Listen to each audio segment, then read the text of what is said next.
আপনারা যারা বিভিন্নভাবে আমার আলোচনা শুনেছেন বা শুনে থাকেন, আমার আলোচনার সাথে আপনাদের যাদের পরিচয় আছে, আপনারা জানেন যে আমি সাধারণত একটা বিষয়ে আমার আলোচনার মধ্যে ফোকাস করে থাকি বেশি, এবং আমার আলোচনায় ঘুরে ফিরে সেই বিষয়টা আসে। সেটা হলো রাষ্ট্র এবং রাজনীতির সাথে সংশ্লিষ্ট ইসলামের বিধানগুলো।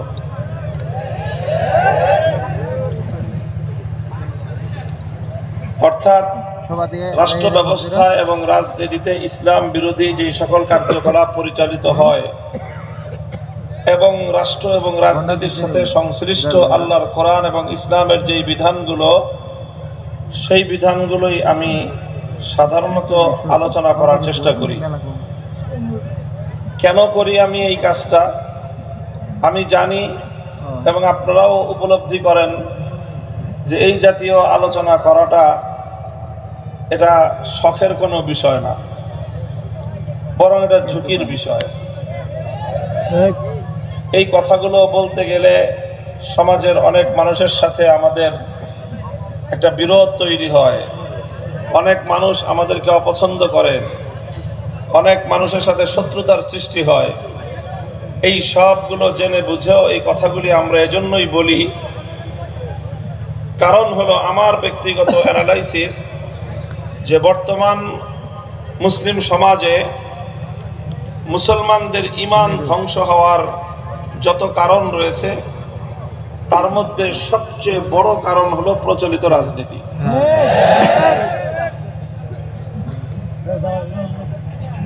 যত অন্যায় এবং খারাপ কাজের যতগুলো সেক্টর বাংলাদেশে বা মুসলিম সমাজের মধ্যে আছে, যেরকম ধরেন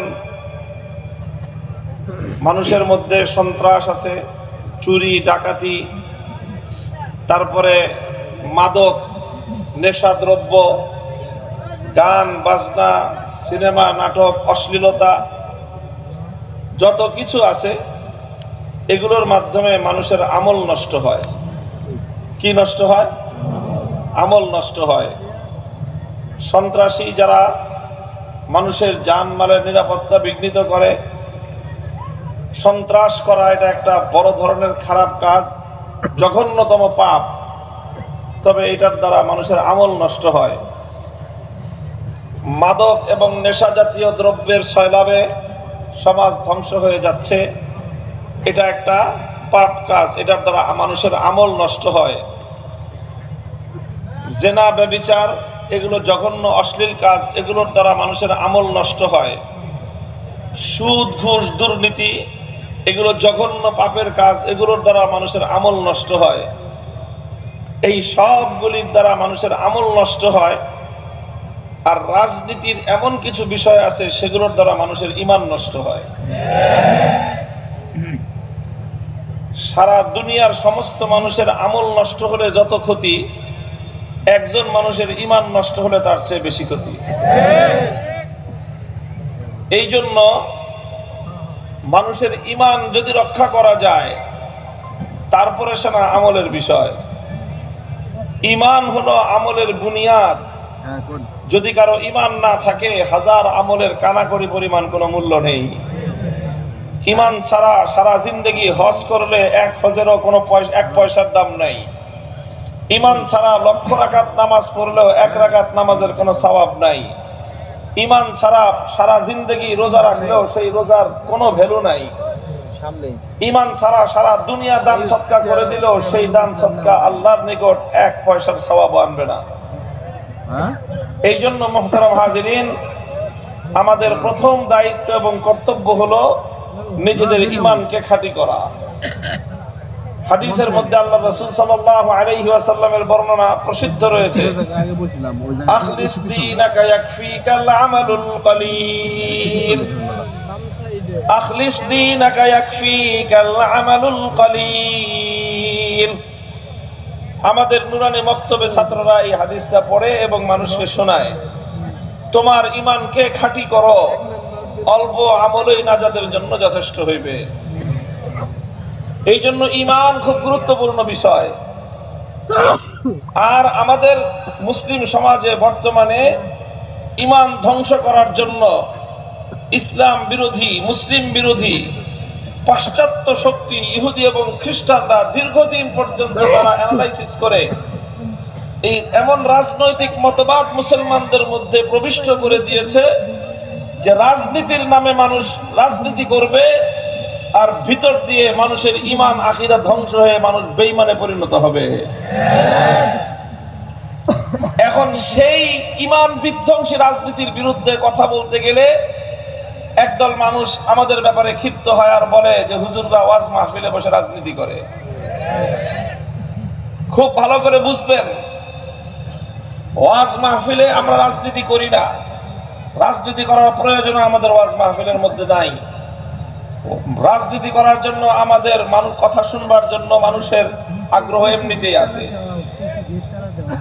আমরা রাজনীতি মাহফিলে ওয়াজ মাহফিলে রাজনীতি করি না, তবে রাজনীতির ওই সকল কথাগুলোর মুখোশ আমরা জাতির সামনে উন্মোচন করা নিজেদের ইমানি দায়িত্ব মনে করি।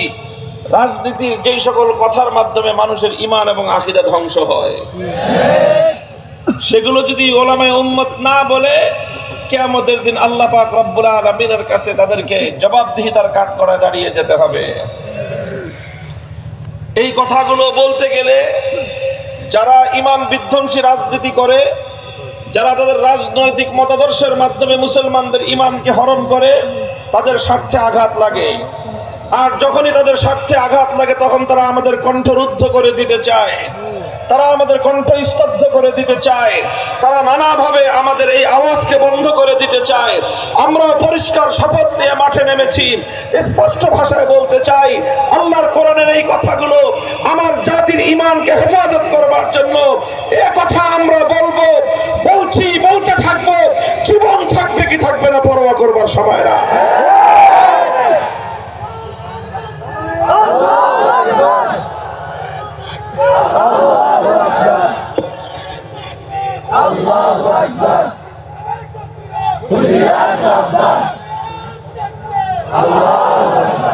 মুহতারাম হাজিরিন, আমি যে আয়াত আপনাদের সম্মুখে তেলাওয়াত করেছি, আয়াতের মধ্যে আল্লাহ পাক রব্বুল আলামিন নিজেই অত্যন্ত বিস্ময় নিয়ে আশ্চর্য হয়ে আল্লাহ প্রশ্ন রেখেছেন, আলাম তারা ইলাল্লাযীনা ইয়াজউমুনা আন্নাহুম আমানু বিমা উনজিলা ইলাইকা ওয়া মা উনজিলা মিন ক্বাবলিক ইউরিদুনা আন ইয়াতাহাকামু ইলাত তাগুতি ওয়া ক্বাদ উমিরু আন ইয়াকফুরু বিহি ওয়া ইউরিদুশ শাইতানু আন ইউদিল্লাহুম দালালাম বাঈদা।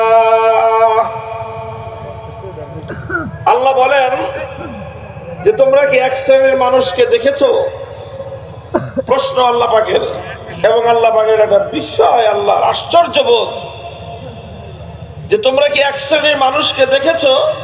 ইয়াজউমুনা আন্নাহুম আমানু, তারা দাবি করে যে তারা নাকি ঈমানদার। এটা আল্লাহ বলতেছেন, তারা দাবি করে তারা নাকি ঈমানদার, অথচ ইউরিদুনা আন ইয়াতাহাকামু ইলাত তাগুত, নিজেদেরকে একদিকে তারা ঈমানদার বলে দাবি করে, অপরদিকে তারা তাগুতের কাছে বিচার চায়, তাগুতের সিদ্ধান্ত মানে, তারা তাগুতের ফয়সালা মানে। আল্লাহর কোরআনের এই আয়াতের স্পষ্ট মর্ম হলো, যারা তাগুতের কাছে বিচার চায়, তাগুতের ফয়সালা মানতে চায়, যারা তাগুতের সিদ্ধান্ত মানতে পারে, আমার আল্লাহর কোরআনের স্পষ্ট মর্ম হলো, কোরআনের স্পষ্ট ঘোষণা হলো, তারা আর কিছু হলেও ঈমানদার হতে পারে না। ঈমানদার হতে পারে না। তাগুতকেও বিশ্বাস করবে, তাগুতকেও আনুগত্য করবে, আবার ঈমানদার হবে, এই দুটো কোশ্চেন কেন একত্রিত হতে পারে না? আসমান আর জমিন যেমন একত্রিত হতে পারে না, রাত আর দিবস যেমন এক সময় একত্রিত হতে পারে না, আলো আর অন্ধকার যেরকম এক জায়গায় জমা হতে পারে না, ঠিক তদ্রূপ ভাবে তাগুতের উপর বিশ্বাস এবং আল্লাহর উপর ঈমান একত্রিত হতে পারে না। কোরআনের জায়গায় জায়গায় আল্লাহ পাক এই কথাগুলো পরিষ্কার করেছেন। কোরআনে কারীমের সূরা বাকারার মধ্যে আল্লাহ বলেছেন, قد تبين الرشد من الغي فمن يكفر بالطاغوت ويؤمن بالله فقد استمسك بالعروة الوثقى। আল্লাহ বলেন, قد تبين الرشد من الغي, কোনটা হেদায়েতের পথ, কোনটা বিভ্রান্তির পথ, কোনটা আলোর পথ আর কোনটা অন্ধকারের পথ। তাবাইয়ানা, দিবালোকের ন্যায় পরিষ্কার। ফামান ইয়াকফুর বিত্তাগুতি ওয়া ইউমিন বিল্লাহ, যে ব্যক্তি তাগুতকে অস্বীকার করবে অতঃপর আল্লাহর উপর ঈমান আনয়ন করবে, সেই ব্যক্তি একমাত্র নিজের মুক্তির রাস্তা স্পষ্টভাবে ধারণ করলো। মুক্তির পথ, নাজাতের পথ যদি কেউ ধারণ করতে চায়, আল্লাহর কোরআন বলতেছে শুধুমাত্র আল্লাহর উপর ঈমান আনাই যথেষ্ট নয়, বরং তার আগে তাগুতকে অস্বীকার করতে হবে। আগে বলেছেন ফামান ইয়াকফুর বিত্তাগুত, তারপরে বলেছেন ওয়া ইউমিন বিল্লাহ। আগে তাগুতকে অস্বীকার করতে হবে, আগে তাগুতকে বর্জন করতে হবে, আগে তাগুতকে লাথি মারতে হবে, আগে তাগুতকে বর্জন করতে হবে, পরিহার করতে হবে, এরপর আল্লাহর ঈমানকে বক্ষে ধারণ করতে হবে, তবেই কেবলমাত্র মুক্তি পাওয়া সম্ভব। অন্যত্র আল্লাহ বলেছেন আল্লাযীনা আমানু ইউকাতিলুনা ফী সাবিলিল্লাহ ওয়াল্লাযীনা কাফারু ইউকাতিলুনা ফী সাবিলিত তাগুত। যারা ঈমানদার তারা আল্লাহর পথে লড়াই করে, যারা বেঈমানের দল তারা তাগুতের পথে লড়াই করে। হক এবং বাতিলের লড়াই অনিবার্য। আল্লাহর অনুসারী যারা তারা আল্লাহর পথে লড়বে, যারা তাগুতের অনুসারী তারা সবসময় আল্লাহর বিরুদ্ধে এবং আল্লাহর দলের বিরুদ্ধে লড়াই করে। তুমি আল্লাহর প্রতিদ্বন্দ্বীর অনুসারী হয়ে কোশ্চিন কেন আল্লাহর দলের সদস্য হতে পারো না? যারা আল্লাহর দলের সদস্য, যারা আল্লাহর অনুসারী, তারা কোনোদিনও তাগুতের অনুসারী হতে পারে না। পথ দুটো ভিন্ন দিকে চলে গেছে, দুই পথে একসঙ্গে চলা সম্ভব নয়। মুহতারাম হাজিরিন, আমি অনেকক্ষণ ধরে কোরআনে কারীমের একটার পর একটা আয়াত তেলাওয়াত করলাম, আর আপনাদেরকে একটা বিষয় উপস্থাপন করে বোঝানোর চেষ্টা করলাম। সেটা হলো আল্লাহর উপর ঈমান আনতে গেলে, আল্লাহর উপর ঈমান গ্রহণযোগ্য হতে হলে আমাদেরকে তাগুতের পথ বর্জন করতে হবে, তাগুতের পথ পরিহার করতে হবে, তাগুতকে অস্বীকার করতে হবে। এখন স্বাভাবিকভাবেই আপনাদের মনের মধ্যে এতক্ষণে প্রশ্ন জেগে থাকবে যে এত কথা হুজুর বলতেছে, কিন্তু তাগুতটা কি জিনিস সেটা তো আগে পরিচয় করাবে। এটা হয়তো আপনাদের মনের মধ্যে প্রশ্ন। এটা আমি ইচ্ছা করেই করছি। আমরা শিক্ষক মানুষ, বুঝতে পেরেছেন? আমাদের শিক্ষার দুইটা স্তর। একটা হলো মানে প্রতিষ্ঠানের ভিতরে সীমিত ছাত্রদেরকে পড়াই, এটা হলো এক ধরনের শিক্ষা, শিক্ষকতা। আর একটা হলো একটু বড় পরিসরে মাহফিলগুলোর মধ্যে আমরা আমাদের শ্রোতাদেরকে পড়াই। আপনারা মনে করেন না যে আমি আপনাদের সবাইকে আমার ছাত্র দাবি করব, দরকার নাই। তবে আমি আপনাদেরকে দ্বীনের একটা শিক্ষা আপনাদের সামনে উপস্থাপন করতে চাই।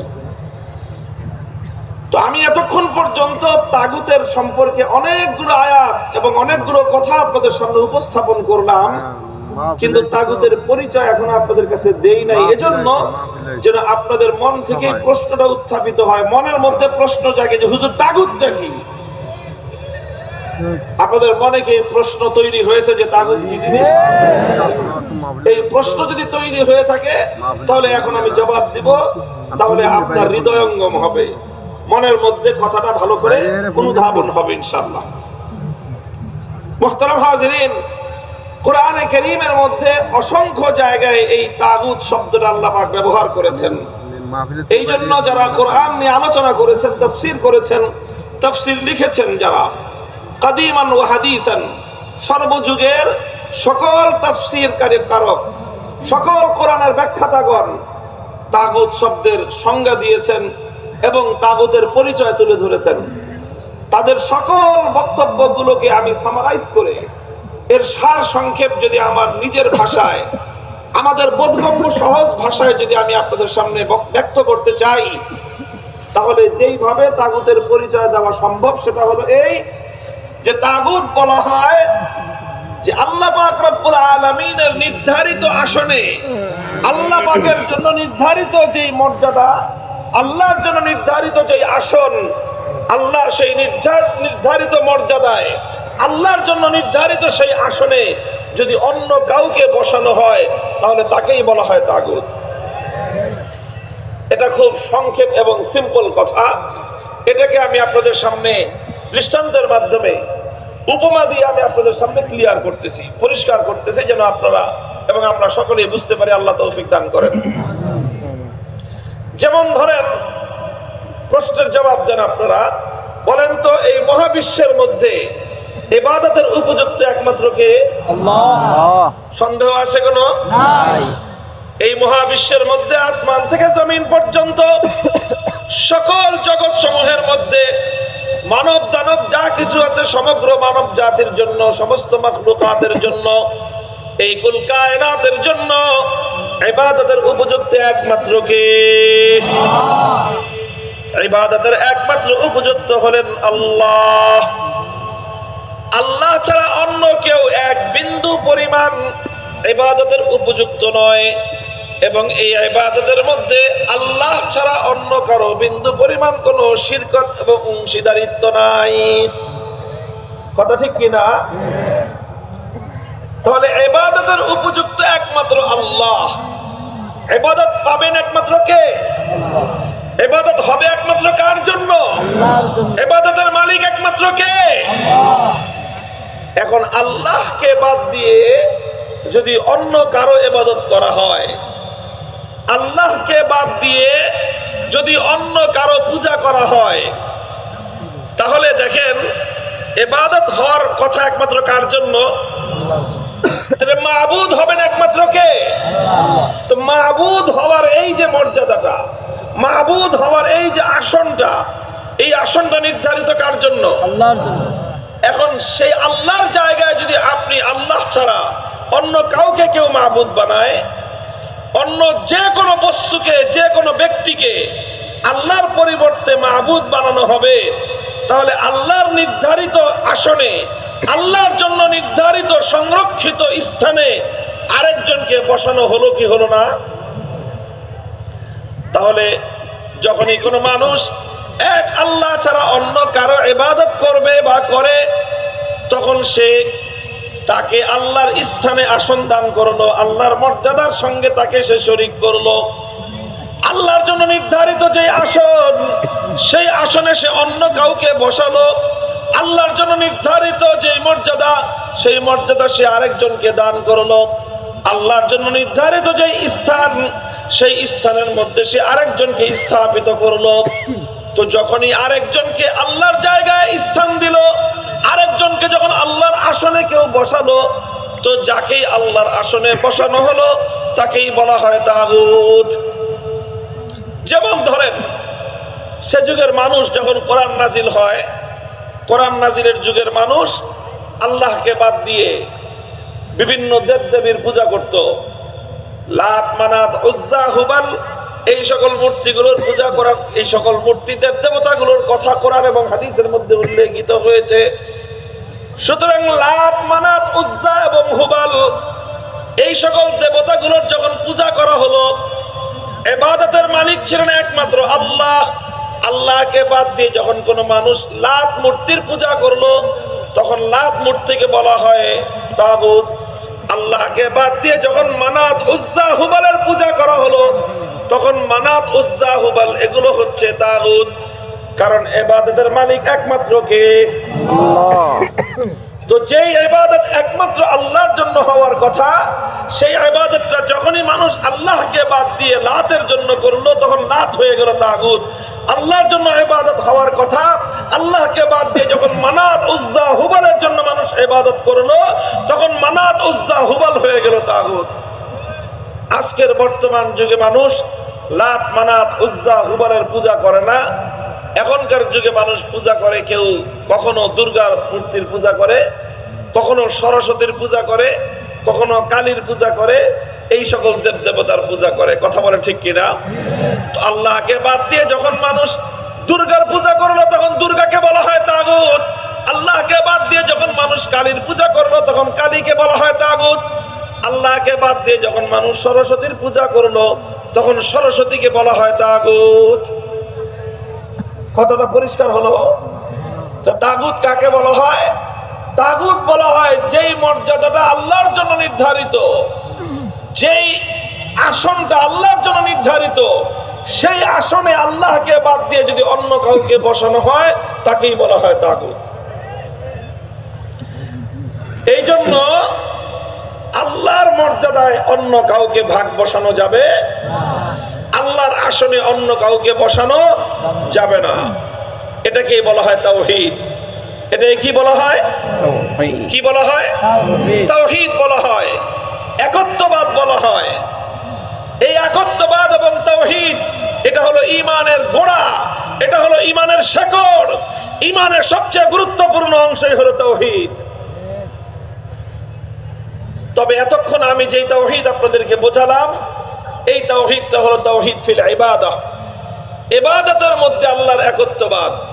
কারণ ইবাদতের একমাত্র মালিক কে? আবার জোরে বলেন, ইবাদতের একমাত্র মালিক কে? এটা হলো তাওহীদ ফিল ইবাদাহ। ইবাদতের মধ্যে আল্লাহর একত্ববাদ। এই ইবাদতের মধ্যে আল্লাহর একত্ববাদকে মানতে হবে, আর না হলে একজন মানুষ ঈমানদার থাকতে পারে না। ইবাদতের মধ্যে আল্লাহর সঙ্গে অন্য কাউকে যদি বিন্দু মাত্র অংশীদারিত্ব দান করে, সেই ব্যক্তি আর কিছু হলেও হতে পারে, ঈমানদার হতে পারে না। হাজী হতে পারে, কাজী হতে পারে, পাজি হতে পারে, কিন্তু ঈমানদার হতে পারে না।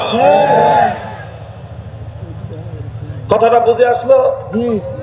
আমি আপনাদেরকে প্রশ্ন করতে চাই, যদি মনে করেন একজন মানুষ 24 ঘন্টার মধ্যে 23 ঘন্টা 55 মিনিট আল্লাহর ইবাদত করলো, আর 5 মিনিটের জন্য দুর্গার পূজা করে, এই মানুষটা ঈমানদার না বেঈমান? সন্দেহ আছে কোনো? কেন? সে তো 23 ঘন্টা 55 মিনিট লাগাতার এক আল্লাহর ইবাদত করলো, শুধু 5টা মিনিট, আচ্ছা 5 মিনিট না আরো কম, 1 মিনিট, 1 মিনিট না আরো কম, 5 সেকেন্ডের জন্য সে দুর্গার পূজা করে প্রতিদিন, ঈমানদার না বেঈমান? তাহলে তার 23 ঘন্টা 59 মিনিটের ইবাদত কোনো দাম নাই? কারণ কি? দাম না থাকার কারণ হলো ইবাদত একমাত্র কার জন্য? যেটা একমাত্র আল্লাহর জন্য নির্ধারিত, সেই ইবাদত যদি কোনো গায়রুল্লাহর জন্য করা হয়, আল্লাহ ছাড়া অন্য কারোর জন্য করা হয়, তাহলে সে হলো তাগুত। যে তাগুতকে বিশ্বাস করে, যে তাগুতকে অনুসরণ করে, যে তাগুতের ইবাদত করে, সে হাজী হতে পারে, আবারও বলছি হাজী হতে পারে, গাজী হতে পারে, নামাজি হতে পারে, ঈমানদার হতে পারে না।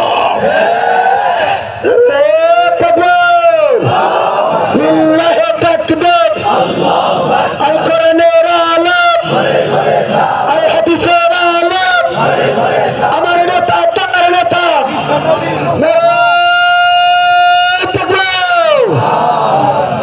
মুহতারাম হাজিরিন, এতক্ষণ পর্যন্ত আমি আবারও বলছি, আপনাদেরকে বলতেছি আমি তাওহীদের কথা, একত্ববাদের কথা।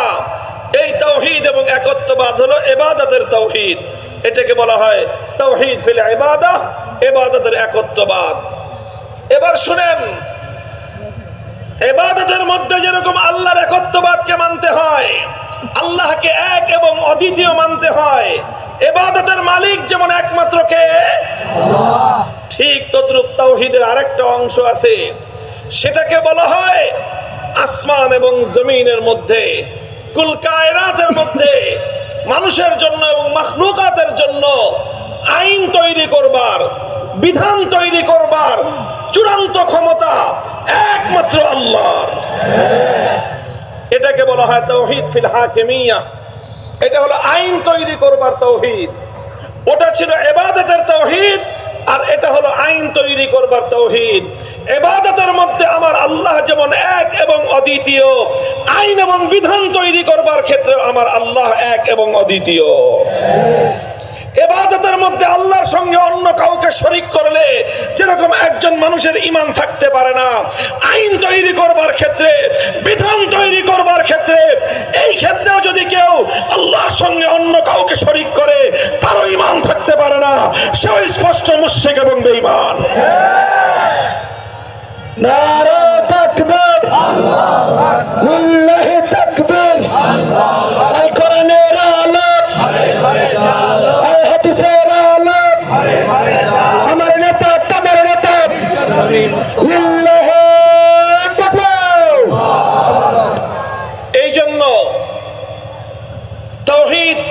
হবে, একত্ববাদের বিশ্বাস হৃদয়ে স্থান দিতে হবে, হৃদয়ের গভীর থেকে আল্লাহর একত্ববাদকে ধারণ করতে হবে। সেই একত্ববাদ যেরকম ইবাদতের ক্ষেত্রে মানতে হবে, হাকিমিয়াতের ক্ষেত্রে মানতে হবে, বিধানের ক্ষেত্রে মানতে হবে, আইনের ক্ষেত্রে মানতে হবে। সকল জায়গায় আল্লাহ পাকের একত্ববাদ এবং তাওহীদকে মানলে একজন মানুষ ঈমানদার হতে পারে। মুহতারাম হাজিরিন, কেউ প্রশ্ন করতে পারেন যে আইন তৈরি করার একমাত্র অধিকার কার? আল্লাহ। বিধান তৈরি করবেন একমাত্র কে? আল্লাহ। এটা আল্লাহর একত্ববাদ, এটা তাওহীদ। প্রশ্ন যদি হয় তাহলে কি মানুষ কোনো আইন করতে পারবে না? প্রশ্ন। সরকার কোনো আইন করতে পারবে না? কর্তৃপক্ষ কোনো আইন করতে পারবে না? অথরিটি কোনো প্রতিষ্ঠানের তারা কোনো আইন করতে পারবে না? কোনো কমিটি তারা কোনো আইন করতে পারবে না? সরকার রাষ্ট্র কোনো আইন করতে পারবে না? আদালত এবং বিচারক কোনো আইন করতে পারবে না? এই যদি হয় প্রশ্ন, সেই প্রশ্নের জবাব হলো পরিষ্কার, বুঝে রাখুন। হ্যাঁ, মানুষ আইন করতে পারবে, সরকার আইন করতে পারবে, রাষ্ট্র আইন করতে পারবে, আদালত আইন করতে পারবে, বিচারক আইন করতে পারবে, কর্তৃপক্ষ আইন করতে পারবে, সবাই আইন করতে পারবে, তবে একটা শর্তের সাথে পারবে। কয়টা শর্ত? জোরে বলেন, কয়টা শর্ত? সকলে আইন করতে পারবে কয় শর্তে? এক শর্তে। আর সেই শর্ত হলো এই যে মানুষ আইন করতে পারবে, সরকার আইন করতে পারবে, কর্তৃপক্ষ আইন করতে পারবে। শর্ত হলো মানুষের আইন, সরকারের আইন কোনোদিন আল্লাহ পাকের কোনো আইনের বিরোধী হতে পারবে না। এই শর্তে মানুষ আইন করতে পারে। নিরঙ্কুশ ভাবে, প্রশ্নহীন ভাবে আইন করার অধিকার একমাত্র কার? চিৎকার করে বলেন, নিরঙ্কুশ ভাবে, প্রশ্নহীন ভাবে একমাত্র আইন তৈরি করবার অধিকার কার? মানুষ আইন করতে পারবে, শর্ত হলো আল্লাহর আইনের বিরুদ্ধে যেতে পারবে না। সরকার আইন করতে পারবে, শর্ত হলো আল্লাহর আইনের বিরুদ্ধে যেতে পারবে না। আদালত আইন করতে পারবে, শর্ত হলো আল্লাহর আইনের বিরুদ্ধে যেতে পারবে না। কর্তৃপক্ষ আইন করতে পারবে, শর্ত হলো আল্লাহর আইনের বিরুদ্ধে যেতে পারবে না। কমিটি আইন করতে পারবে, শর্ত হলো আল্লাহর আইনের বিরুদ্ধে আইন করতে পারবে না। কেউ যদি আল্লাহর আইনের বিরুদ্ধে আইন করে, সে আইন তৈরি করবার ক্ষেত্রে আমার আল্লাহর সঙ্গে বিরোধ তৈরি করে আল্লাহর জন্য নির্ধারিত আসনে সে বসার চেষ্টা করলো। যে আল্লাহর আসনে বসতে চায় তাকেই বলা হয় তাগুত, তাকেই বলা হয় তাগুত, সেই হলো তাগুত।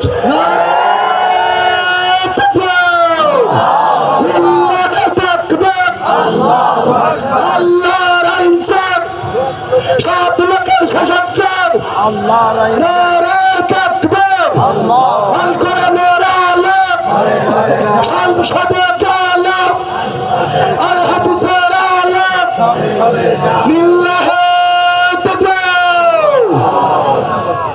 মুহতারাম হাজিরিন, কথাটা পরিষ্কার এই জায়গায় বুঝতে হবে। এই জায়গাটাতেই সংকট, এখান থেকেই মুসলমানের এবং মুমিনের ঈমান হরণ হয়। মুহতারাম হাজিরিন, আল্লাহর আইনের বিরুদ্ধে, আল্লাহর কোন বিধানকে যখন কোন মাখলুক চ্যালেঞ্জ করে, সেই মাখলুক কোন ব্যক্তি হোক, সেই মাখলুক কোন প্রতিষ্ঠান হোক, সেই মাখলুক কোন রাষ্ট্র হোক, এমনকি সারা দুনিয়ার সমস্ত মানুষ যদি একতাবদ্ধ হয়, 700 কোটি মানুষ যদি এক হয়ে একমত হয়ে ঐক্যবদ্ধ হয়ে কোন একটা আইন করে, আর সেই 700 কোটি মানুষের বানানো আইন যদি আমার আল্লাহর কোন একটা আইনের 1,00,000 কোটি ভাগের 1 ভাগের বিরোধী হয়, 700 কোটি মানুষের আইন বাতিল বলে গণ্য হবে।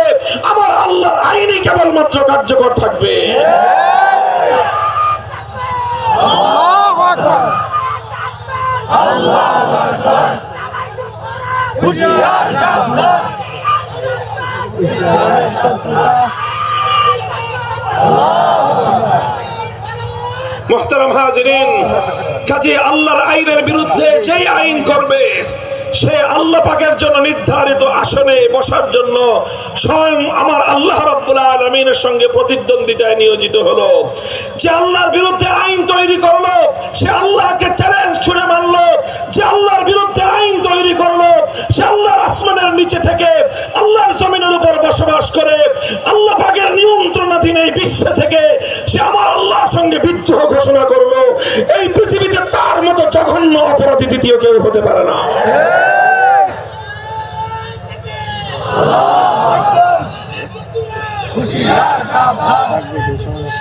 এই জন্য আমরা বলি আল্লাহর আইনের বিরুদ্ধে যে আইন করবে, আল্লাহর বিধানের বিরুদ্ধে যেই বিধান করবে তাকেই বলা হবে তাগুত।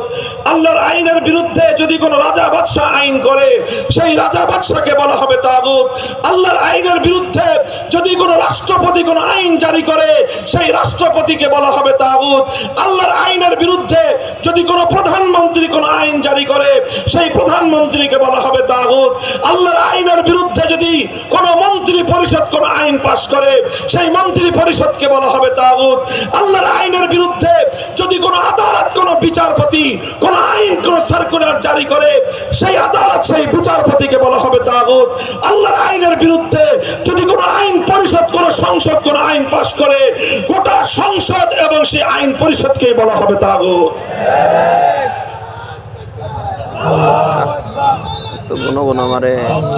মুহতারাম হাজিরিন, আমি বলেছিলাম এই জায়গাটাতে অত্যন্ত জটিল এবং স্পর্শকাতর একটা জায়গা। এই কথাগুলো বলতে গেলেই যারা তাগুতের পথে চলতে চায়, যারা নিজেদেরকে তাগুত হিসেবে প্রতিষ্ঠিত করতে চায়, যারা আল্লাহর বিরুদ্ধে আইন তৈরি করতে চায়, তাদের স্বার্থে আঘাত লাগে, তাদের স্বার্থে আঘাত লাগে। আর তখনই তারা আমাদেরকে বাধা প্রদান করতে চায়, আমাদের কথাগুলোকে স্তব্ধ করে দিতে চায়, আমাদের এই কথাগুলোকে তখন তারা রাজনীতি বলে আখ্যায়িত করতে চায়। আল্লাহর কসম খেয়ে বলি, এটা রাজনীতি নয়, এটা সেই ঈমানের কথা যে কথা বিশ্বাস না করলে কোনো মুসলমানের ঈমান থাকতে পারে না। আমি এই কথাটা পরিষ্কার করি। আমি শুরুতেই যেমন বলেছি, ওয়াজ মাহফিলগুলোতে এই ধরনের কথা, যেই কথার সঙ্গে রাষ্ট্রের সম্পর্ক, রাজনীতির সম্পর্ক, এটা এজন্যই আমাদেরকে বলতে হয় কারণ এটা শুধু রাজনীতি নয়, এটা মানুষের ঈমানের প্রশ্ন। কথা বলেন ঠিক না বেঠিক?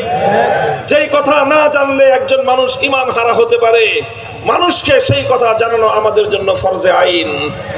যেই কথা না জানলে উম্মত পথহারা হয়ে যেতে পারে, যে কথা না জানলে আমার জাতি ঈমান হারিয়ে ফেলতে পারে, জাতির প্রত্যেকটা ব্যক্তির কানে কানে সেই আওয়াজ পৌঁছে দেওয়া আমাদের জিম্মাদারি, আমাদের ফরজ দায়িত্ব। কাজে এই জন্য তাগুতের দোসর যারা, তাদের কাছে ব্যাপারটা যতই অস্বস্তিকর হোক, তাগুতের দোসরদের কাছে ব্যাপারটা যতই অস্বস্তিকর হোক, ব্যাপারটাতে তারা যতই আনইজি ফিল করুক, এই কথাগুলো বললে তাদের গায়ে যতই গাত্রদাহ হোক না কেন, আমাদেরও কিছু করার নাই। আমাদেরকে জাতির ঈমান রক্ষা করার জন্য এই কথা জাতির সামনে বলতে হবে।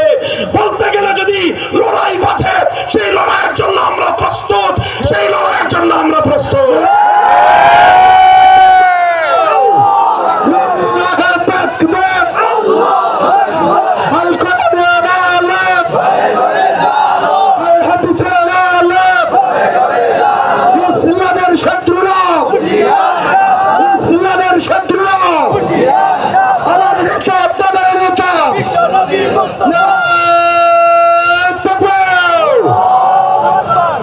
আমরা মাহফিলগুলোতে মানুষের ঈমানের কথা বলবো, মানুষের আকীদার কথা বলবো, মানুষের আমলের কথা বলবো, মানুষের আখলাক এবং চরিত্রের কথা বলবো, মানুষের ব্যবসা বাণিজ্যের, মানুষের মুআমালাত মুআশারাত নিয়ে কথা বলবো। সব বিষয় নিয়ে ইসলামের ব্যক্তিগত জীবনের বিধান নিয়ে আলোচনা করব, ইসলামের পারিবারিক বিধান নিয়ে আলোচনা করব, ইসলামের অর্থনৈতিক বিধান নিয়ে আলোচনা করব, ইসলামের বিচার ব্যবস্থা নিয়ে আলোচনা করব, ইসলামী শাসন ব্যবস্থা নিয়ে আলোচনা করব, রাষ্ট্র ব্যবস্থা নিয়ে আলোচনা করব, রাজনীতি নিয়ে আলোচনা করব। তবে আমরা ওয়াজ মাহফিলগুলোতে দলীয় রাজনীতি করব না। আমাকে যারা ফলো করেন, আমার কথা যারা অনুসরণ করেন, লক্ষ্য করবেন, দেখবেন আমি ইসলামী রাজনীতির কথা বলি, কিন্তু কখনো আমি আমার নিজের দলের কথাও কোনো মাহফিলে বসে বলি না। কেন বলি না? কারণ এই মাহফিলগুলোকে আমরা নির্দলীয় রাখতে চাই। এই জন্য কথা বলতে হবে এবং প্রত্যেকটা সত্যের কথা যেই কথা জাতির ঈমান রক্ষার জন্য জরুরি, যেই কথা মানুষের ঈমান হেফাজতের জন্য জরুরি, সেই কথা তো বলতে হবে। সারা দুনিয়া যদি বেজার হয়ে যায়, সারা দুনিয়াকে রাজি করবার সময় আমার নাই, আমাকে আমার আল্লাহকে রাজি করতে হবে। আমাকে আমার জাতির ঈমানের পাহারাদারি করবার জন্য আল্লাহ পাঠিয়েছেন। সুতরাং আমার জাতির ঈমান রক্ষা করার জন্য যতটুকু স্বার্থ, যতটুকু সামর্থ্য আমাদের রয়েছে, সবটুকু উজাড় করে দিয়ে আমরা কথা বলি। মুহতারাম হাজিরিন, আমি বলেছিলাম শুরুতেই একটা কথা, আবার সে কথা রিপিট করতেছি। যত অন্যায় অপকর্ম সমাজের মধ্যে প্রচলিত রয়েছে, অন্যান্য অপকর্ম অন্যায়ের মাধ্যমে মানুষের আমল নষ্ট হয়। আর প্রচলিত যেই পাশ্চাত্যের থেকে, পাশ্চাত্য সমাজ ব্যবস্থা থেকে ইহুদি আর খ্রিস্টানরা মুসলিম জাতির মধ্যে যে রাজনৈতিক ব্যবস্থা এক্সপোর্ট করেছে, রপ্তানি করেছে, আর মুসলমান বোকার জাতি না বুঝে না শুনে ইহুদি আর খ্রিস্টানদের কাছ থেকে যে রাজনৈতিক ব্যবস্থা আবিষ্কার করেছে, এই রাজনৈতিক ব্যবস্থার মাধ্যমে মুসলমানদের ঈমান হরণ হয়। এই জন্য আমরা বলি, রাজনীতি করতে চান করেন, কিন্তু খবরদার রাজনীতি করতে গিয়ে ঈমানটা হারায়েন না। রাজনীতি করতে গিয়ে কেউ ঈমান হারাবেন না। রাজনীতির মাঠ বর্তমানে সরগরম, ভবিষ্যতে আরো সরগরম হবে, আরো বাজার গরম হবে।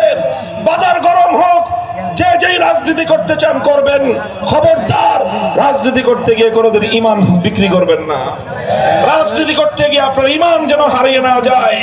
মনে রাখবেন, কুল কায়নাত, সাত আসমান সাত জমিন, এমনকি জান্নাত জাহান্নাম বেহেশত দোজখ যদি এক পাল্লায় রাখা হয়, আর শুধু ঈমানকে যদি আরেক পাল্লায় রাখা হয়, একজন মানুষের ঈমানের দাম মূল্যের চেয়ে বেশি হয়ে যাবে।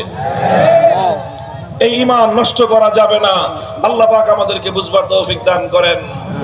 এই জন্য এই যে আল্লাহ পাক কোরআনে কারীমের মধ্যে জায়গায় জায়গায় বলছেন, তাতাবায়ানার রুশদু মিনাল গায়্যি ফামান ইয়াকফুর বিত-তাগুতি ওয়া ইউমিন বিল্লাহ ফাকাদ ইসতামসাকা বিল উরওয়াতিল উসকা লা ইনফিসামা লাহা ওয়াল্লাহু সামিউন আলীম। দিবালোকের ন্যায় পরিষ্কার কোনটা হেদায়েতের পথ আর কোনটা গুমরাহির পথ, কোনটা ভ্রান্তির পথ, কোনটা আলোর পথ। আল্লাহ বলতেছেন, সুতরাং যে ব্যক্তি তাগুতকে অস্বীকার করবে আর আল্লাহর উপর ঈমান আনয়ন করবে, দুটো জিনিস একসঙ্গে যে ব্যক্তি আনয়ন করবে, বর্জন করবে, তাগুতকে বর্জন করবে, আল্লাহর উপর ঈমানকে গ্রহণ করবে, একমাত্র সেই ব্যক্তি মুক্তি এবং নাজাত পাবে। এছাড়া মুক্তির এবং নাজাতের ভিন্ন কোনো পথ নাই। মুহতারাম হাজিরিন, এই কথাগুলো আমরা কেন বলতেছি আপনাদের সামনে? কারণ এই বিষয়গুলোর সঙ্গে গোটা জাতির ঈমানের প্রশ্ন, ঈমান জড়িয়ে আছে। একটা দৃষ্টান্ত দিলে আরো ভালো বুঝবেন যে আমরা কিভাবে গোটা জাতি, গোটা সমাজ এই প্রশ্নের সঙ্গে, এই তাগুতি ব্যবস্থার প্রশ্নের সঙ্গে আমাদের ঈমানের প্রশ্ন কিভাবে জড়িত। বিষয়টা একটা প্র্যাকটিক্যাল দৃষ্টান্তের মাধ্যমে আমি আপনাদের সামনে আরো খোলাসা করতে চাই। আমার আলোচনা সমাপ্তির দিকে লক্ষ্য করে বুঝেন। আমি আপনাদের কাছে প্রশ্ন রাখি, বুঝে শুনে জবাব দিবেন। মনে করেন আমরা আমাদের সামাজিক জীবনে, পারিবারিক বা ব্যক্তিগত জীবনে নানা সময় নানা ধরনের অন্যায় এবং অনেক ধরনের অপকর্মের শিকার হই। আমাদের বাড়িতে অনেক সময় চুরি ডাকাতি হয়, হয় কি হয় না? অনেক সময় আমরা রাস্তাঘাটে ডাকাতের কবলে পড়ি। ডাকাতি হয় কি হয় না? চুরি হয় কি হয় না? আচ্ছা, চুরি হলো, ডাকাতি হলো, অথবা আপনার কোনো আপনজন খুন হলো, হত্যা হলো, এই সকল অপরাধগুলো কি আমাদের সমাজে সংগঠিত হয় কি হয় না? আচ্ছা, এই ধরনের অপরাধ বা এই অন্যায় দ্বারা যদি আমরা কেউ আক্রান্ত হই, তাহলে এই অপরাধ থেকে বাঁচবার, এই অন্যায় থেকে বাঁচার উপায় কি বলেন তো? আপনার ঘরে চুরি হয়েছে, আপনি কি বসে থাকবেন? না এই চোরের হাত থেকে বাঁচার চেষ্টা করবেন? আপনার ডাকাতি হয়েছে, আপনি কি বসে থাকবেন? ডাকাত আপনার সম্পদ লুণ্ঠন করে নিয়ে গেছে, না আপনি কোনো ব্যবস্থা নেবেন? আপনার আপনজন খুন হয়ে গেছে, কেউ আপনার ভাইকে হত্যা করেছে, আপনার বাবাকে খুন করেছে, অথবা আপনার সন্তানকে আপনজনকে খুন করেছে, আপনি কি এই খুনের ঘটনা ঘটার পর, এই হত্যাকাণ্ড সংগঠিত হওয়ার পর আপনি কোনো ব্যবস্থা গ্রহণ করবেন না চুপ করে বসে থাকবেন? জবাব দেন। কোন ব্যবস্থা নেবেন? জোরে বলেন, ব্যবস্থা নেবেন। কি ব্যবস্থা নেবেন বলেন? বর্তমানে আমাদের সমাজে যেটা প্রচলিত আছে, আমরা কি ব্যবস্থা নেই বলেন তো? কি ব্যবস্থা নেই? আমরা আইনি ব্যবস্থা নেই, তার বিরুদ্ধে আমরা মামলা করি। কথা বলেন ঠিক কিনা? পুলিশের কাছে, থানায় গিয়ে অথবা কোর্টে গিয়ে চোরের বিরুদ্ধে, চুরির বিরুদ্ধে, ডাকাতের বিরুদ্ধে, ডাকাতির বিরুদ্ধে, হত্যাকাণ্ডের বিরুদ্ধে আমরা মামলা করি। কথা বলেন ঠিক কিনা? আচ্ছা, মনে করেন আপনি একটা মামলা করলেন, এই মামলা করার পরে এটা তদন্ত করা হবে, পুলিশ তদন্ত করবে, এরপরে আদালত যাচাই বাছাই করবে, বিচার প্রক্রিয়া চালানো হবে। প্রচলিত বিচার ব্যবস্থায় বিচার প্রক্রিয়া চালানোর পর দীর্ঘ একটা পথ পরিক্রমার পরে যদি চোরের চুরি প্রমাণিত হয়ে যায় এবং চোর অপরাধী প্রমাণিত হয়, ডাকাত যদি ধরা পড়ে এবং ডাকাতের বিরুদ্ধে যদি তার অপরাধ প্রমাণিত হয়, খুনি যদি শনাক্ত হয় এবং তার বিরুদ্ধে খুনের অপরাধ যদি প্রমাণ হয়, তাহলে এই আদালত, আমাদের দেশের প্রচলিত আদালত বিচার করবে কি করবে না? তার বিরুদ্ধে শাস্তি দিবে কি দিবে না? কথা বলেন, দিবে। চোরের বিরুদ্ধে শাস্তি দিবে, চোরকে শাস্তি দিবে, ডাকাতকে শাস্তি দিবে, সাজা দিবে, খুনির বিরুদ্ধে শাস্তির রায় দিবে।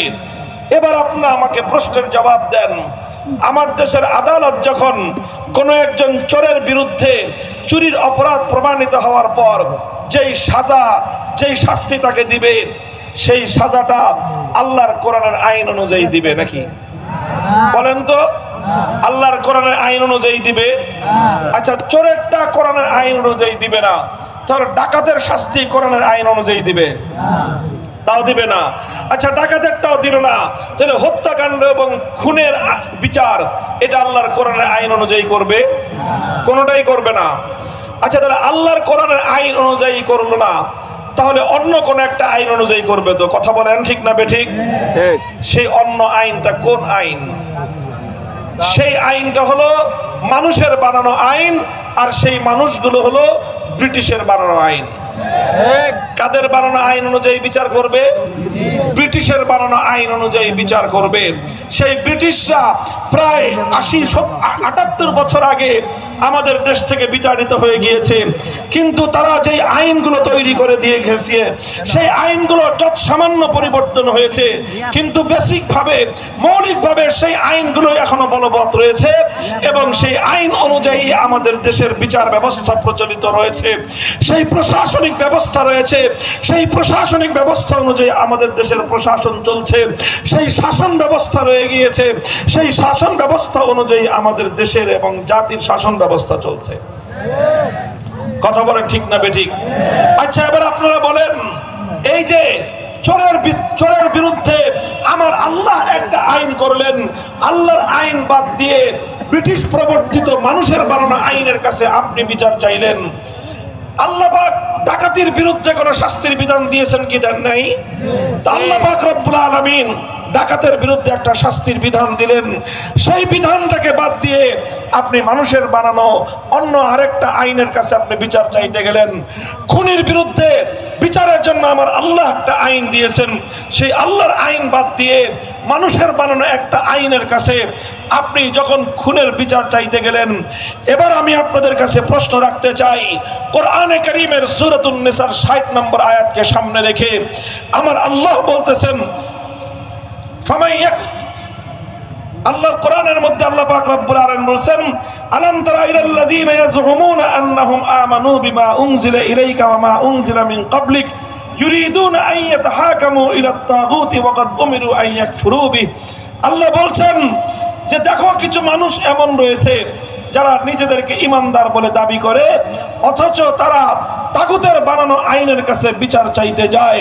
কোরআন বলছে, যারা তাগুতের কাছে বিচার চাইতে যায়, আল্লাহর আইনের বিরুদ্ধে ভিন্ন কোনো আইনের কাছে যে বিচার চাইলো, আল্লাহর আইনের বিরুদ্ধে অন্য কোন আইনের কাছে যে ব্যক্তি সিদ্ধান্ত জানতে চাইলো, আল্লাহর আইনের বিরুদ্ধে অন্য কোন আইনের কাছে যে ব্যক্তি ফয়সালা জানতে চাইলো, আল্লাহর কোরআন বলতেছে সে ব্যক্তি কোশ্চিন কালেও ইমানদার হতে পারে না। তাহলে এবার বলেন আপনারা, কোরআনের এই আয়াতকে সামনে রেখে আমরা যদি আমাদের নিজেদের ব্যাপারে সিদ্ধান্ত জানতে চাই, তাহলে যারা আল্লাহর আইন বাদ দিয়ে মানুষের বানানো আইন অনুযায়ী চোরের বিচার চাইতে গেলাম, আল্লাহর বানানো আইন বাদ দিয়ে মানুষের বানানো আইন অনুযায়ী ডাকাতির বিচার চাইতে গেলাম, আল্লাহর বানানো আইন বাদ দিয়ে মানুষের বানানো আইনের কাছে খুনের বিচার চাইতে গেলাম, তাদের ঈমান থাকলো না গেল? জোরে জোরে বলেন, ঈমান থাকলো না গেল? তাহলে এই যে দেশের হাজার হাজার লক্ষ লক্ষ মানুষ প্রতিদিন এই জাতীয় বিষয়গুলো নিয়ে বিচার চাইতে আদালতে এবং থানায় যায় কি যায় না? এটি তো আমরা এবং আপনারা আমাদেরকেও তো যেতে হয়, কথা বলেন ঠিক কিনা? এটা না যেয়ে কোনো উপায় আছে? তো যেতেও হবে, না গেলে সম্পদ নষ্ট হয়ে যায়, না গেলে চোরের স্বর্গরাজ্য প্রতিষ্ঠিত হয়, মামলা না করলে চোরের স্বর্গরাজ্য হয়, মামলা না করলে ডাকাতের স্বর্গরাজ্য প্রতিষ্ঠিত হয়, মামলা মুকদ্দমা না করলে খুনির রাজত্ব কায়েম হয়। খুন থেকে বাঁচার জন্য, ডাকাতির থেকে বাঁচার জন্য, চোরের হাত থেকে বাঁচার জন্য মামলা করতে হয়, মুকদ্দমা করতে হয়, খোদাদ্রোহী আইনের কাছে, মানুষের বানানো আইনের কাছে বিচার চাইতে হয়। মানুষের বানানো আইনের কাছে বিচার না চাইলে সম্পদের নিরাপত্তা থাকে না, জানের নিরাপত্তা থাকে না। আবার আল্লাহকে বাদ দিয়ে তাগুতের বানানো আইনের কাছে বিচার চাইতে গেলে ঈমান থাকে না। এটা একটা সমস্যা কি সমস্যা না বলেন? এটা একটা সংকট কি সংকট না? তাহলে এবার বলেন, এই যে আমরা যারা আল্লাহর কোরআনের ফয়সালা অনুযায়ী আল্লাহর আইন বাদ দিয়ে মানুষের বানানো আইনের কাছে বিচার চাইতে গেলাম, আপনারাই বলেছেন ঈমান নাই, ঈমান চলে গেছে। কথা বলেন ঠিক কিনা? আসলেই কি এই সমস্ত মানুষের ঈমান চলে গেছে? এই মানুষের ঈমান যদি চলে যায়, তাহলে সমাজে কত পার্সেন্ট মানুষের ঈমান আছে বলেন? অসংখ্য মানুষের ঈমান চলে গেছে। কথা বলেন ঠিক কিনা? তবে সবার ঈমান আসলে যায় নাই। একটা কারণে এই সমস্ত মানুষের ঈমানগুলো এখনো পর্যন্ত ঝুলন্ত অবস্থায় আছে, টিকে আছে। কয়টা কারণে? কয়টা কারণে? একটা কারণে। বলবেন কি কারণ? কারণটা হলো এই যে আমরা যারা এখন আল্লাহর বানানো আইন ছাড়া মানব রচিত আইনের কাছে বিচার চাইতে যাই, আমরা আসলে স্বেচ্ছায় যাই না, খুশিতে যাই না, আমরা সানন্দে যাই না, আমরা বাধ্য হয়ে যাই। আমরা কি যাই? বাধ্য হয়ে যাই। কথা বলেন ঠিক কিনা? আমরা বাধ্য হয়ে যাই। বলবেন হুজুর কেমনে বাধ্য হলাম? বাধ্য এইভাবে হলাম, যেহেতু যদি বিচার চাইতে না যাই, আদালত যদি না থাকে, বিচার যদি না থাকে, সমাজ বসবাসের উপযুক্ত থাকবে না। এই জন্য বাধ্য হয়ে, যেহেতু আল্লাহর আইন নাই, যেহেতু কোরআনের আইন নাই, এই জন্য আমরা বাধ্য হয়ে মানুষের বানানো, ব্রিটিশের বানানো আইনের কাছে আমরা বিচার চাইতে গেলাম। কথা বলেন ঠিক না বেঠিক? যারা বাধ্য হয়ে একান্ত অনিচ্ছা সত্ত্বেও এই সকল মামলা মোকদ্দমা করতে যায়, তাদের ঈমানটা টিকে আছে। আর যারা বাধ্য না হয়ে মনের খুশিতে অথবা আরেকজনের বিরুদ্ধে শুধুমাত্র বিদ্বেষ প্রসূত হয়ে মামলা করতে যাবে, প্রচলিত আইন অনুযায়ী যারা এভাবে মানুষের বানানো আইনের কাছে বিচার চাইতে যায়, একান্ত বাধ্য হওয়া ছাড়া কেউ বিচার চাইতে গেলে তার ঈমানটা আসলেই চলে যাবে। আল্লাহ পাক আমাদের ঈমান রক্ষা করার তৌফিক দান করেন। মুহতারাম হাজিরিন, এই কথাটাই আমি আপনাদেরকে বোঝানোর চেষ্টা করলাম এতক্ষণ পর্যন্ত। দেখেন, প্রচলিত বর্তমান এই বিচার ব্যবস্থায়, এই রাজনৈতিক ব্যবস্থায়, এই রাষ্ট্র ব্যবস্থায় আমরা আমাদের এই সমাজের প্রত্যেকটা মানুষ ঈমান নিয়ে বড় জটিল একটা অবস্থায় আছি, বড় কঠিন একটা অবস্থায় আছি। এই অবস্থা থেকে আমাদের উদ্ধার হওয়ার প্রয়োজন আছে না নাই? এই অবস্থা থেকে পরিত্রাণের প্রয়োজন আছে না নাই? আমি আপনাদেরকে আরেকটা মাসালা শোনাই। দেখেন, যদি কোনো ব্যক্তি হালাল খাদ্য না পায়, জান বাঁচানোর প্রয়োজন যদি দেখা দেয়, খাদ্য না পেয়ে এখন সে মরণাপন্ন, তার জীবন যায় যায় অবস্থা, এই অবস্থায় সে যদি হালাল খাদ্য না পায়, তখন তার জন্য হারাম খাদ্য গ্রহণ করা জায়েজ আছে। বৈধ আছে, কথা বলেন ঠিক কিনা?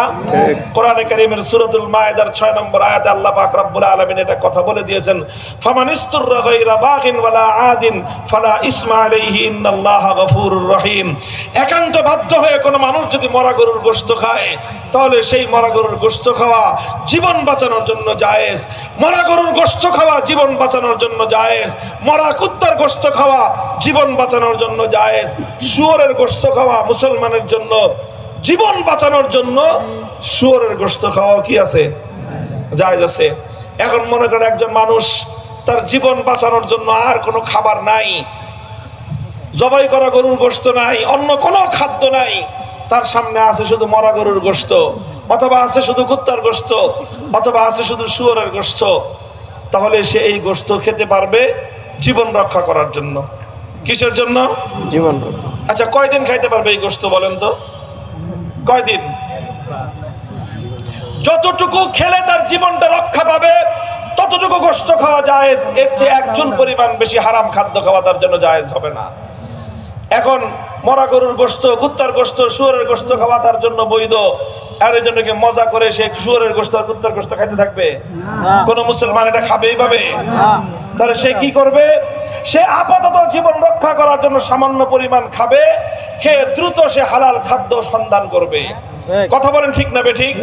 সে দ্রুত হালাল খাদ্য সন্ধান করা তার জন্য ফরজ, যেন একবার হারাম খাবার খেয়েছে দ্বিতীয়বার যেন তার হারাম খাবার খেতে না হয়, দ্বিতীয়বার যেন তার কুত্তার গোশত খেতে না হয়, কুকুরের গোশত, দ্বিতীয়বার যেন তার আর শুয়োরের গোশত খেতে না হয়, দ্বিতীয়বার যেন তার মরা গরুর গোশত খেতে না হয়।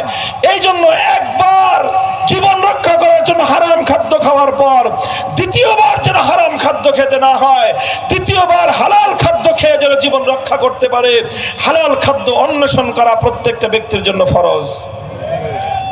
মুহতারাম হাজিরিন, আমরা কেউ কোনো মুসলমান এরকম একান্ত বাধ্য হয়ে দিনের পর দিন কুত্তার গোশত খেতে রাজি আছি?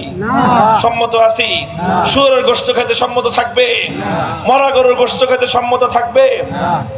থাকবে না। কেন? বাধ্য হয়ে যতটুকু খাইতে হয় খেয়েছি, এরপরে আমরা হালাল খাদ্য সন্ধান করব। কথা ঠিক না বেঠিক? এবার আমি আপনাদেরকে জিজ্ঞাসা করি, ওই যে প্রথম প্রশ্নে যে এই যে আমরা আল্লাহর আইন বাদ দিয়ে, আল্লাহর বিধান বাদ দিয়ে, কোরআনের বিধান বাদ দিয়ে মানব রচিত বিধানের কাছে বিচার চাওয়া, এটা শুধুমাত্র হারাম নয়, এটা কুফরি কাজ। এই কুফরি কাজটা করা বৈধ হয়ে গেছে কেন? যেহেতু আমরা বাধ্য হয়ে করতেছি। কথা বলেন ঠিক না বেঠিক?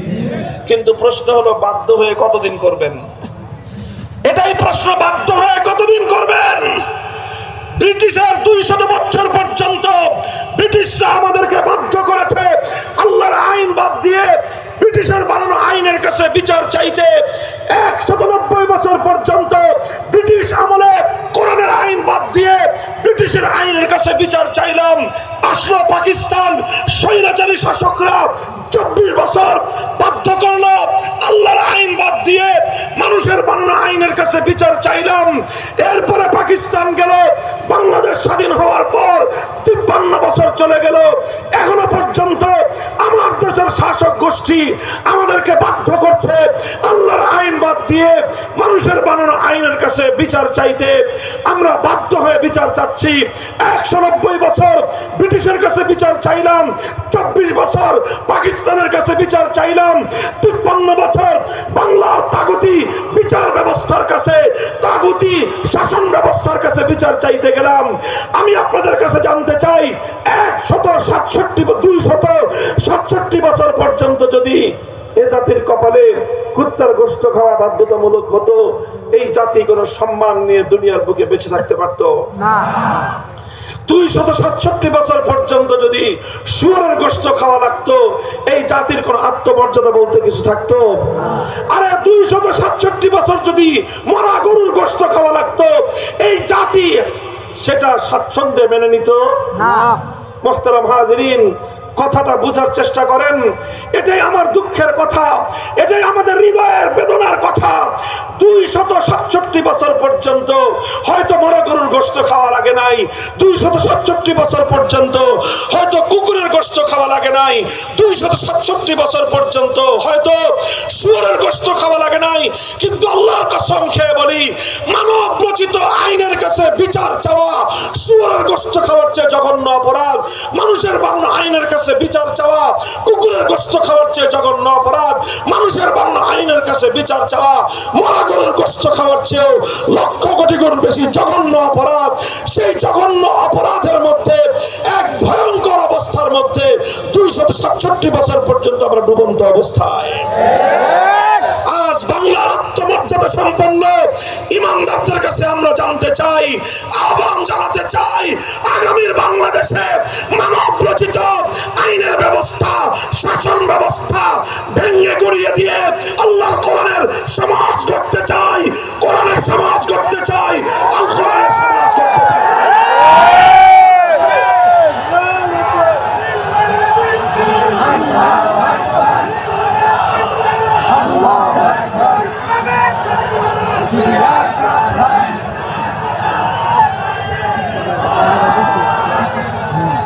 মুহতারাম হাজিরিন, দেখেন মুসলমানরা কোনোদিন এইরকম পরিস্থিতির শিকার হয় নাই অতীতে কোনোদিন। মুসলমানরা কোনোদিন কথা কল্পনা করতে পারতো না যে মানুষ আল্লাহর আইনকে পরিবর্তন করে দিয়ে নিজেরা নতুন আইন তৈরি করে অন্য আরো কিছু মানুষের উপর চাপিয়ে দিতে পারে, মানুষের দ্বারা এত জঘন্য অপরাধ হতে পারে, এটা এক যুগে মুসলমানরা কল্পনাও করতে পারতো না। দীর্ঘ 600 বছর পর্যন্ত মুসলমানদের মধ্যে এই জাতীয় জঘন্য অপরাধ ছিল না। সর্বপ্রথম মুসলিম উম্মার মধ্যে এই জঘন্য অভিশপ্ত অন্যায়টা অন্তর্ভুক্ত করে দেয় একটা জাতি, সেই জাতির নাম হলো মঙ্গোলীয় জাতি, তাতারি সম্প্রদায়।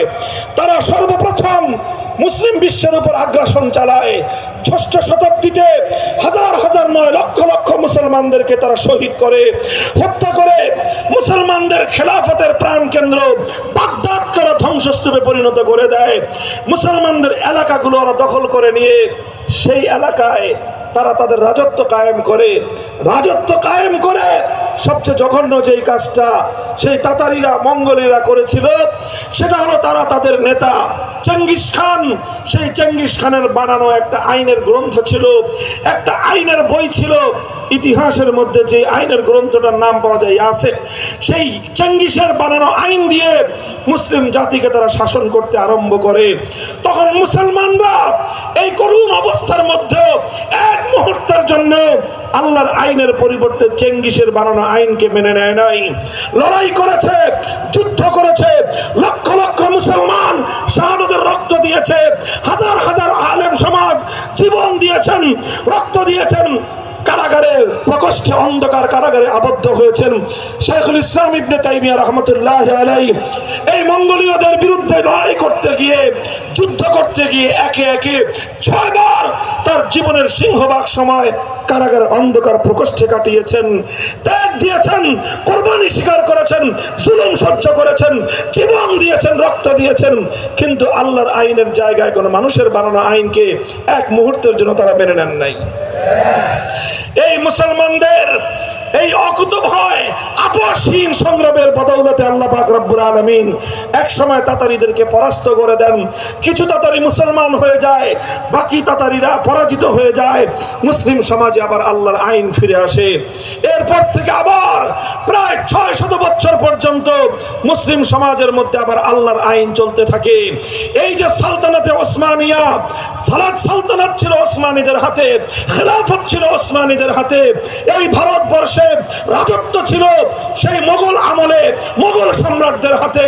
রাজত্ব চালিয়েছে অনেক সম্রাটরা, রাষ্ট্র চালিয়েছে অনেক সম্রাট, অনেক গোষ্ঠী, সবাই যার যার মতো রাজত্ব চালিয়েছে, কিন্তু আইন ছিল কার?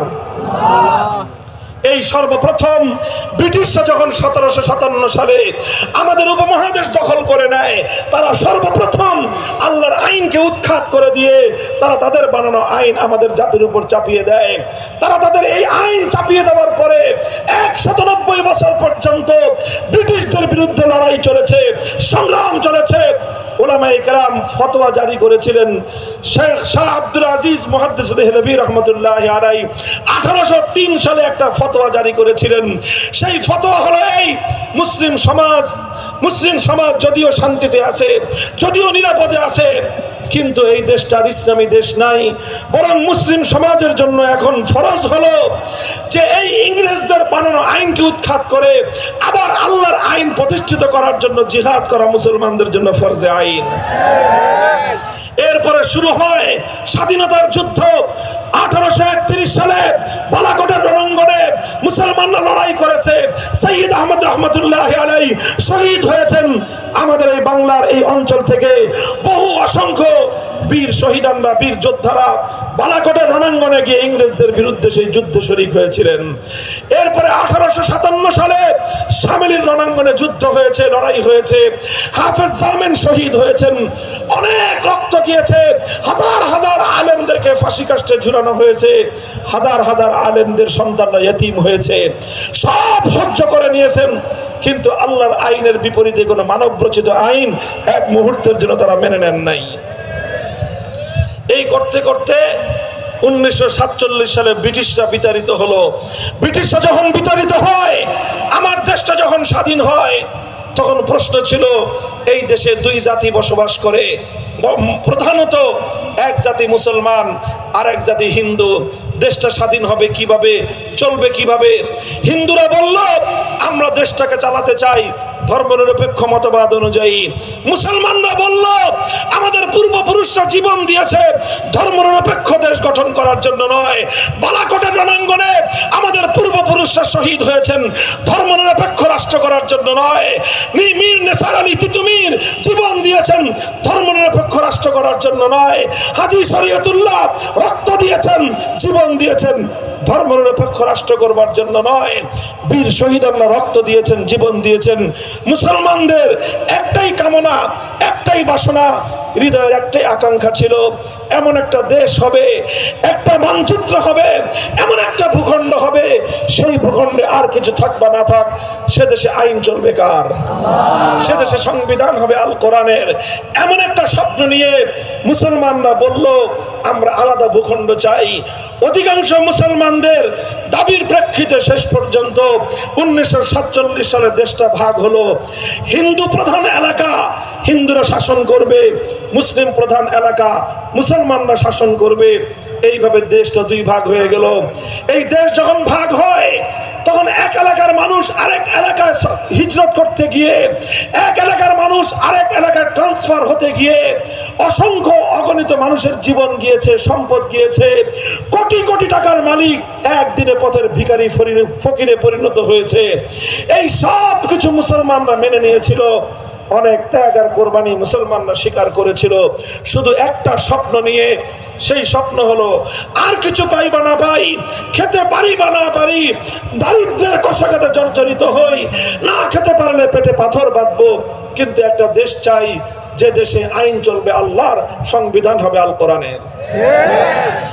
এই দেশ গঠন করার জন্য অনেক সম্প্রদায় রক্ত দিয়েছে।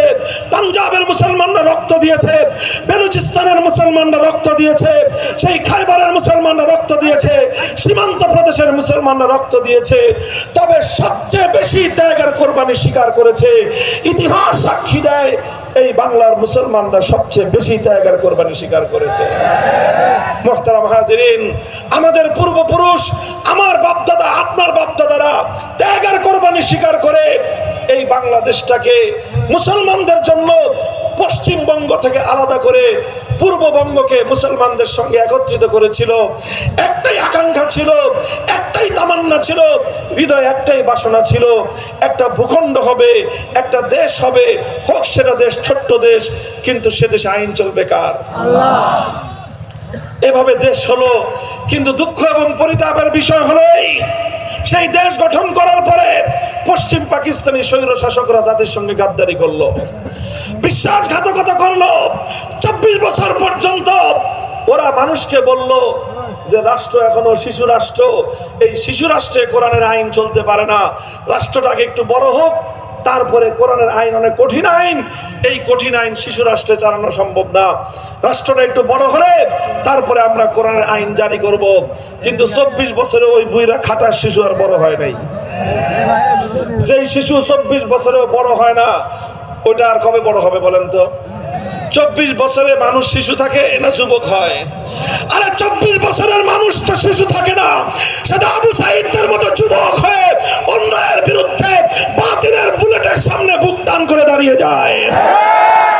24 বছরের যুবকরা তো সমাজ থেকে সকল অন্যায়, জাহেলিয়াত, ফ্যাসিবাদের বিরুদ্ধে লড়াই করার জন্য বুকের রক্ত দিতে প্রস্তুত হয়। 24 বছর পর্যন্ত পাকিস্তান শিশু থেকে গেল। আমরা বললাম যেই খাটাস পোলা 24 বছরেও বড় হয় না, ওই পোলা 90 বছরেও বড় হবে না। কাজে এই বিকলাঙ্গ পড়ার দরকার নাই। পাকিস্তান ভেঙ্গে স্বাধীন বাংলাদেশ করা হলো, উদ্দেশ্য ছিল একটাই, যে এমন একটা দেশ হবে, জুলুম, অন্যায়, বৈষম্যহীন একটা বাংলাদেশ হবে। কথা বলে ঠিক না বেঠিক? যদি বৈষম্যহীন বাংলাদেশ গড়বার জন্য, জুলুম এবং অন্যায়ের বিরুদ্ধে লড়াই চালিয়েবার জন্য ৭১-এর মুক্তিযুদ্ধ হয়ে থাকে, 24-এর বৈষম্যহীন আন্দোলনের কেন প্রয়োজন পড়লো? 24 সালে আবার কেন বৈষম্যহীন ছাত্র সমাজকে রাজপথে ওয়াকাতের রক্ত দিতে হলো কেন? মুহতারাম হাজিরিন, এই সকল প্রশ্নের কোনো সমাধান নাই, জবাব একটাই জবাব। 267 বছর পর্যন্ত হে মুসলমান, হে উম্মতে মুসলিমা, হে ইমানদার সম্প্রদায়, আল্লাহর কোরআনের আইন অনুপস্থিত। এই জন্য আমরা বাধ্য হয়ে ব্রিটিশের বানানো আইনের কাছে বিচার চাই। আল্লাহর কোরআনের শাসন নাই বলে বাধ্য হয়ে আমরা ইহুদি খ্রিস্টানদের প্রবর্তিত শাসন ব্যবস্থা চালাই। আমার প্রশ্ন হলো, কুকুরের গোশত খাওয়ার চেয়ে, শ্রীগালের গোশত খাওয়ার চেয়ে, শুয়োরের গোশত খাওয়ার চেয়ে আল্লাহর আইন বাদ দিয়ে মানুষের বানানো আইনের কাছে বিচার চাওয়া আরো জঘন্য অপরাধ যদি হয়ে থাকে, তাহলে এই কাজটা আমরা আর কতদিন করতে চাই? হে জাতি, গোটা বাংলাদেশে আজ নতুন আওয়াজ, নতুন সূর্যোদয়ের অভ্যুদয় হচ্ছে। জুলাই এবং আগস্টের বিপ্লব আমাদেরকে চোখে আঙুল দিয়ে দেখিয়ে দিয়েছে, জনগণ যদি জেগে উঠে, যুব সমাজ যদি তৈরি হয়, সমস্ত জুলুমের তন্ত্রমন্ত্র বঙ্গোপসাগরে ভেসে যাবে ইনশাআল্লাহ। নারায়ে তাকবীর! তন্ত্রমন্ত্রের দিন শেষ, খেলাফতের বাংলাদেশ, মুক্তির রাজপথ, হয়তো খেলাফত, হয়তো খেলাফত। নারায়ে তাকবীর! মুহতারাম হাজিরিন, আজ সারা পৃথিবীতে এই কথা দিবালোকের ন্যায় পরিষ্কার, মানব রচিত কোন তন্ত্র, মানব রচিত কোন মন্ত্র প্রকৃত অর্থে বৈষম্যহীন সমাজ গড়তে পারে না। চূড়ান্ত বৈষম্যহীন সমাজ গড়বার জন্য মানুষের সৃষ্টিকর্তা আল্লাহর দেওয়া আইন, আল্লাহর দেওয়া ব্যবস্থাই মানুষকে সাম্য এবং ইনসাফ উপহার দিতে পারে। আলহামদুলিল্লাহ, আগস্ট বিপ্লব আমাদেরকে চোখে আঙুল দিয়ে দেখিয়েছে, বিপ্লবের জন্য জাতি যখন প্রস্তুত হয়, বড় কোনো নেতার দরকার হয় না। বিপ্লবের জন্য জাতি যখন প্রস্তুত হয়, বড় কোনো রাজনৈতিক দলের প্রয়োজন হয় না। বিপ্লবের জন্য জাতি যখন প্রস্তুত হয়, সামান্য যুবকদের নেতৃত্বে জাতি অভূতপূর্ব বিপ্লব আনতে পারে। কথা বলেন ঠিক না বেঠিক? মুহতারাম হাজিরিন, এই বিপ্লব যদিও ইসলামের পূর্ণাঙ্গ বিপ্লব আমরা বলি না, তবে এতটুকু আমি বলি, আগস্টে যে বিপ্লব হয়েছে সেই বিপ্লব ইসলামী বিপ্লবের পূর্বাভাস ছিল। সূর্য ওঠার আগে প্রতিদিন সুবহে সাদেকের উদয় হয়। কথা বলেন ঠিক কিনা? সূর্য উদয়ের প্রায় ঘন্টা দেড়েক আগে পূর্ব দিগন্তে সুবহে সাদেক উদিত হয়।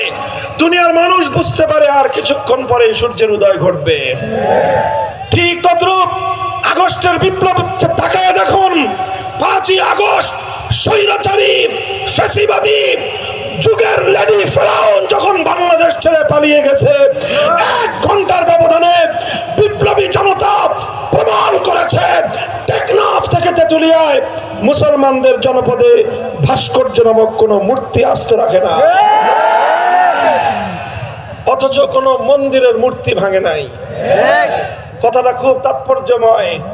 কোন হিন্দুদের কোন প্রতিমা ভাঙে নাই, হিন্দুদের বাড়ি ঘরে সংরক্ষিত, তাদের ধর্মীয় উপাসনালয়ে সংরক্ষিত, তাদের কোন প্রতিমা, তাদের কোন মূর্তির গায়ে ফুলের টোকাও দেয় নাই।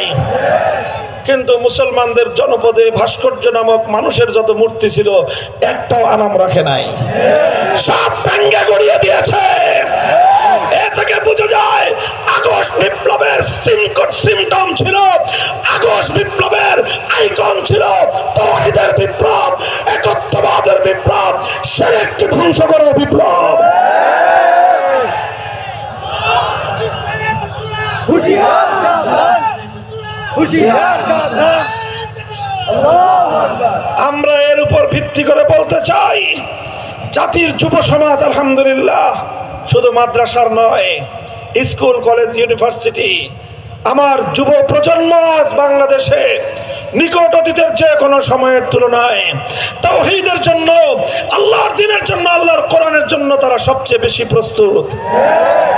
এই যে মাহফিলে দেখেন বাদ ভাঙ্গা যুবকদের যে স্রোত, এটা শুধু মাদ্রাসার ছাত্র নয়, এখানে জনসাধারণ, সাধারণ যুব সমাজ আজ বাংলার মাটিতে আল্লাহর জমিনে আল্লাহর কোরআনের শাসন দেখতে চায়, কোরআনের শাসন দেখতে চায়।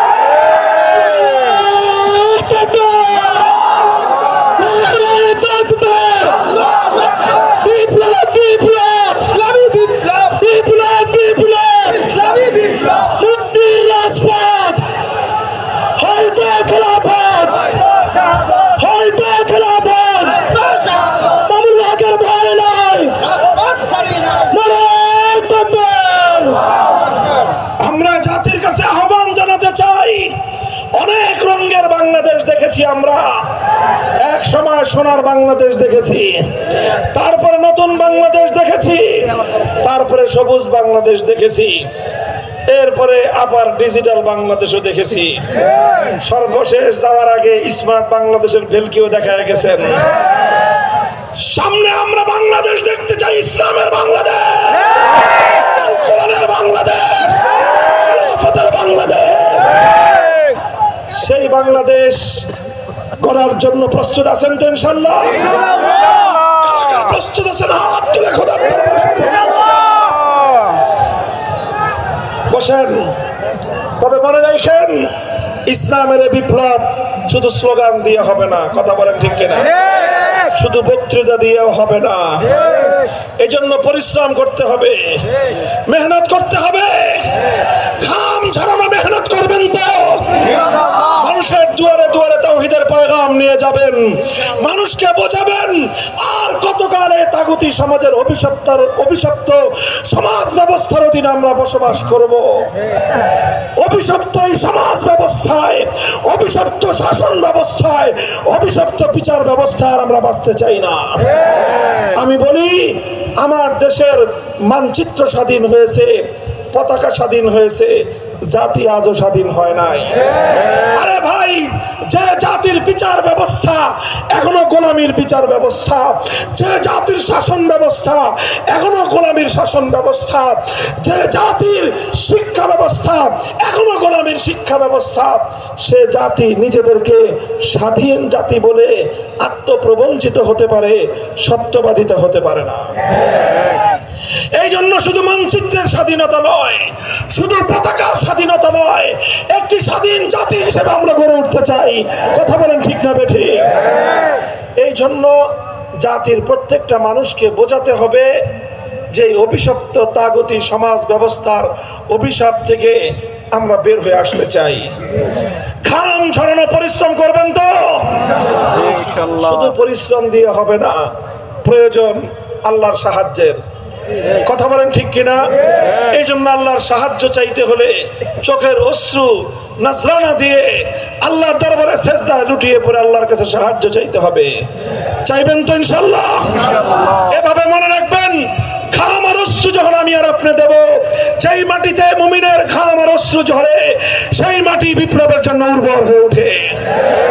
যখন বিপ্লবের জন্য মাটি পরিপূর্ণ উর্বর হয়ে উঠবে, তখন শুধু ঘাম আর অশ্রু দিয়ে বিপ্লব আসবে না, সেই উর্বর মাটিতে বিপ্লবের জন্য প্রয়োজন হবে শাহাদাতের রক্তের।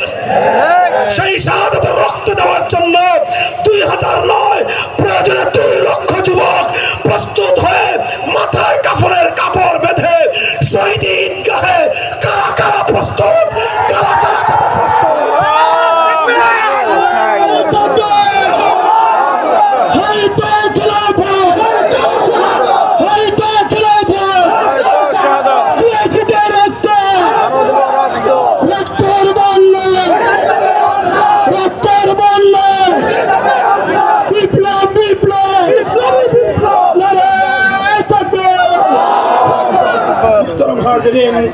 এগুলোকে শুধু কথার কথা বলেন? শুধু কথার কথা না শপথ? বলেন শপথ, অঙ্গীকার। কার সাথে? কার সাথে? আল্লাহ পাক রব্বুল আলামিন আমাদের সকলকে অঙ্গীকার শপথ রক্ষা করার তৌফিক দান করেন।